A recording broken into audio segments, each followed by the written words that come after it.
Judge, you should vote for the proposition because African Americans' chances of success, regardless of if their ancestors were slaves or not, have been hurt throughout centuries of slavery, 60 years of Jim Crow laws and segregation, along with decades of racist housing policies, zoning, and community development which continued in today's society. My plan serves to give money back to African Americans who deserve these reparations after years of racism through $250,000 and free pre-K and free college at public universities. Results of this plan could mean leveling poverty levels among the races, raising our country's GDP, higher high school and college graduation rates for African Americans, more African Americans not just in the workforce, but in prominent jobs in the workforce, and even if all African Americans were to waste these reparations, they are entitled to the opportunity it would give them.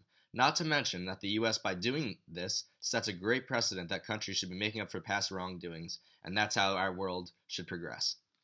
Now, as for why I shouldn't lose this debate, my opponent stated that I said the military was okay in my second speech, which I blatantly didn't say. You can go back and check. I stated that our country is still doing okay, which in terms of what he was talking about, which was the fall of our country, yes, we are in fact doing okay.